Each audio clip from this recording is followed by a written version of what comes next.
Hello বন্ধুরা, তোমরা সবাই কেমন আছো? আশা করি ভালো আছো। আমি অনেক ভালো আছি। চলে এসেছি আবার একটা মিনি ব্লগে। তো ব্লগটা হচ্ছে, তো দেখো এখানে আমি চাল কুটে নিচ্ছি, কেননা বাঙালিদের পৌষ মাস মানে জানোই পিঠে।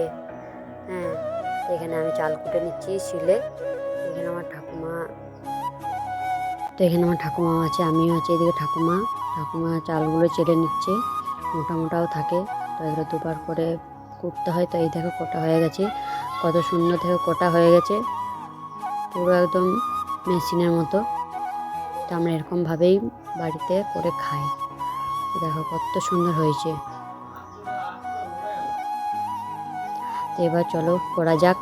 এখানে গরম জল দিয়ে দিয়েছে, এখানে গুঁড়িগুলো দেওয়া হচ্ছে, আর অল্প নুন, পরিমাণ মতো নুন আর পরিমাণ মতন জল গুলে নিচ্ছে ঠাকুমা।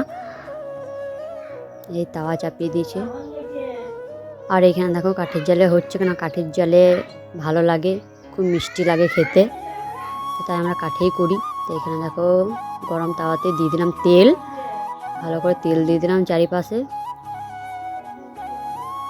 একটু বেশি করে তেল দিয়ে দিচ্ছি যাতে একটু ভালো করে ওঠে। তারপর এখানে দেওয়া হবে এবার ওই চাল গুঁড়িটা, যেটা গোলা হয়েছে সেটা। তো দেখো কি সুন্দর উঠে যাচ্ছে।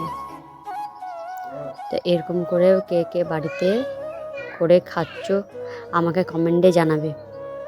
আর কার কার এই পিঠে খেতে ভালো লাগে অবশ্যই কমেন্টে জানাবে আমাকে। আমার তো খুবই ভালো লাগে, তোমাদের কার কার ভালো লাগে আমাকে জানাবে একটু। পৌষ মাসে পিঠে ছাড়া তো ভালোই লাগে না। তো এখানে দেখো একটা হয়ে গেল, এবার আবার দিবে একবার। তো এরকমভাবেই হচ্ছে পিঠে। তো এখানে দেখো আরেকবার দিয়ে দিচ্ছে, দেখো কত সুন্দরভাবে দিয়ে দিল। সবগুলো আমার ঠাকুমাই করেছে, দেখো কত সুন্দর ঘুরিয়ে ঘুরিয়ে করছে। তো এরকমভাবেই আমাদের করে পিঠে, কত সুন্দর পিঠে। এখানে কাঠে করলে তো আরোই ভালো লাগে, খুব সুন্দর লাগে খেতে। কাঠের জালে ভালো লাগে, কারা কারা কাঠের জালে পিঠে করে খেয়েছো আমাকে অবশ্যই জানাবে। তো এখানে দেখো পিঠে করা হয়ে গেল আমাদের।